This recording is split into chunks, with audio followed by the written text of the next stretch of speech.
locks. Besides, I want you to have the car in case you change your mind about the emergency room. I won't. You might. Can I come in and call a cab? You sure can. They went in and Sarah turned on the lights before being attacked by a fresh bout of the shivers. The phone's in the living room. I'm going to lie down and cover up with a quilt. The living room was small and functional, saved from a barracks flavor only by the splashy curtains, flowers in a psychedelic pattern and color, and a series of posters along one wall. Dylan at Forest Hills, Baez at Carnegie Hall, Jefferson Airplane at Berkeley, the Birds in Cleveland. Sarah lay down on the couch and pulled a quilt up to her chin. Johnny looked at her with real concern. Her face was paper white except for the dark circles under her eyes. She looked about as sick as a person can get. "Maybe I ought to spend the night here," he said, "just in case something happens like—" "Like a hairline fracture at the top of my spine?" She looked at him with rueful humor. "Well, you know, whatever." The ominous rumbling in her nether regions decided her. She had fully intended to finish this night by sleeping with John Smith. It wasn't going to work out that way. But that didn't mean she had to end the evening with him in attendance while she threw up, dashed for the WC, and chugged most of a bottle of Pepto-Bismol. "I'll be okay," she said. "It was just a bad carnival hot dog, Johnny. You could have just as easily gotten it yourself. Give me a call during your free period tomorrow." "You sure?" "Yes, I am." "Okay, kid." He picked up the phone with no further argument and called his cab. She closed her eyes, lulled and comforted by the sound of his voice. One of the things she liked most about him was that he would always really try to do the right thing, the best thing, with no self-serving bullshit. That was good. She was too tired and feeling too low to play little social games. "The deed's done," he said, hanging up. "They'll have a guy over in 5 minutes. "At least you've got cab fare," she said, smiling. "And I plan to tip handsomely," he replied, doing a passable W.C. Fields. He came over to the couch, sat beside her, held her hand. "Johnny, how did you do it?" "The wheel. How could you do that?" "It was a streak, that's all," he said, looking a little uncomfortable. "Everybody has a streak once in a while, like at the racetrack or playing blackjack or just matching dimes." "No," she said. "Huh?" "I don't think everybody does have a streak once in a while. It was almost uncanny. It scared me a little." "Did it?" "Yes." Johnny sighed. "Once in a while I get feelings, that's all. For as long as I can remember, since I was just a little kid. And I've always been good at finding things people have lost. Like that little Lisa Schumann at school. You know the girl I mean?" "Little sad mousy Lisa?" She smiled. "I know her. She's wandering in clouds of perplexity through my business grammar course." "She lost her class ring," Johnny said, and came to me in tears about it. I asked her if she'd checked the back corners of the top shelf in her locker. Just a guess. But it was there. "And you've always been able to do that?" He laughed and shook his head. "Hardly ever." The smile slipped a little. "But it was strong tonight, Sarah. I had that wheel—" He closed his fists softly and looked at them, now frowning. "I had it right here. And it had the strangest goddamn associations for me." "Like what?" "Rubber," he said slowly. "Burning rubber. And cold. And ice.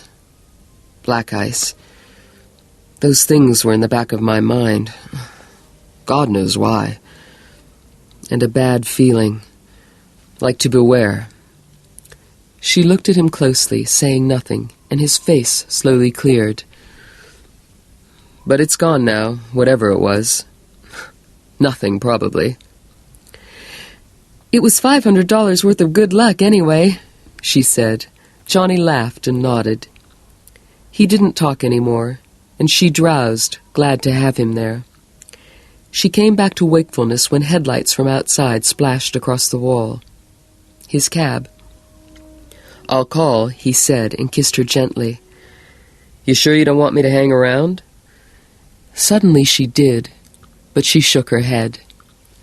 "Call me," she said. "Period 3, he promised. He went to the door. "Johnny?" He turned back. "I love you, Johnny," she said, and his face lit up like a lamp. He blew a kiss. "Feel better," he said, "and we'll talk." She nodded, but it was 4.5 years before she talked to Johnny Smith again. "Do you mind if I sit up front?" Johnny asked the cab driver. "Nope. Just don't bump your knee on the meter. It's delicate." Johnny slid his long legs under the meter with some effort and slammed the door. The cabbie, a middle-aged man with a bald head and a paunch, dropped his flag, and the cab cruised up Flag Street. "Where to?" "Cleves Mills," Johnny said. "Main Street. I'll show you where." "I gotta ask you for fare and a half," the cabbie said. "I don't like to, but I gotta come back empty from there." Johnny's hand closed absently over the lump of bills in his pants pocket. He tried to remember if he had ever had so much money on him at one time before. Once. He had bought a 2-year-old Chevy for $1,200. On a whim, he had asked for cash at the savings bank just to see what all that cash looked like. It hadn't been all that wonderful, but the surprise on the car dealer's face when Johnny pumped 12 $100 bills into his hand had been wonderful to behold. But this lump of money didn't make him feel good at all, just vaguely uncomfortable, and his mother's axiom recurred to him. Found money brings bad luck. "Fare and a half's okay," he told the cabbie. "Just as long as we understand each other," the cabbie said more expansively. "I got over so quick on account of I had a call at the riverside, and nobody there would own up when I got over there." "That so?" Johnny asked without much interest. Dark houses flashed by outside. He had won $500, and nothing remotely like it had ever happened to him before.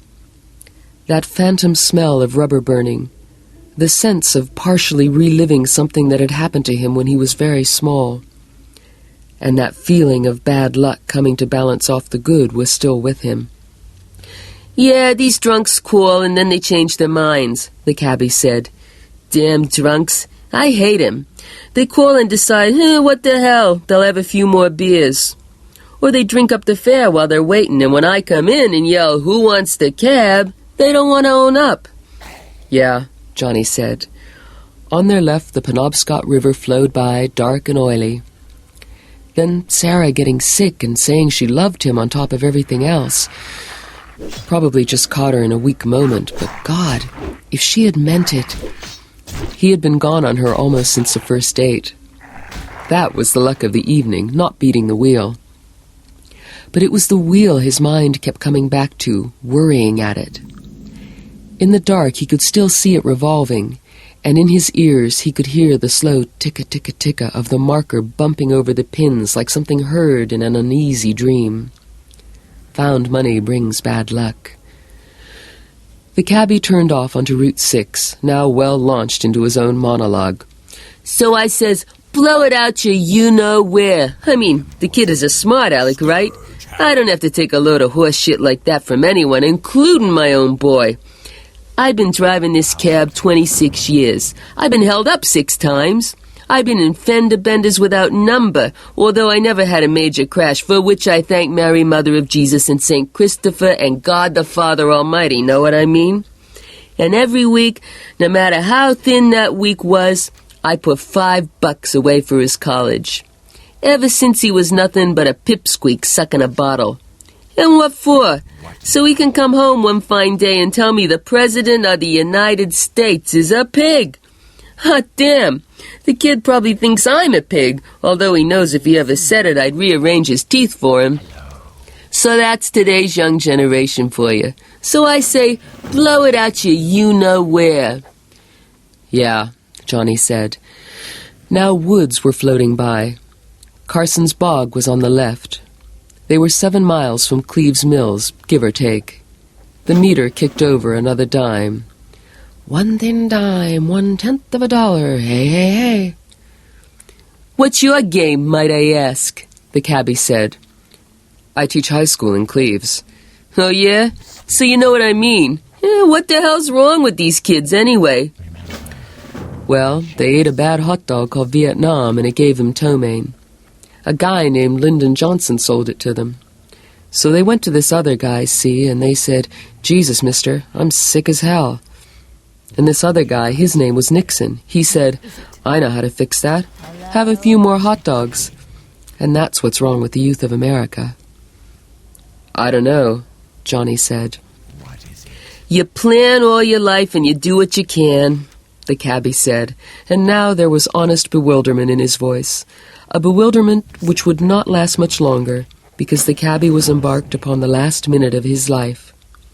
And Johnny, who didn't know that, felt a real pity for the man, a sympathy for his inability to understand. Come on over, baby, whole lot of shaking going on. You never want nothing but the best, and the kid comes home with hair down to his asshole and says the President of the United States is a pig. A pig! Shit! I don't... Look out! Johnny yelled. The cabbie had half turned to face him, his pudgy American Legionnaire's face earnest and angry and miserable in the dashlights, and in the sudden glow of oncoming headlights. Now he snapped forward again, but too late.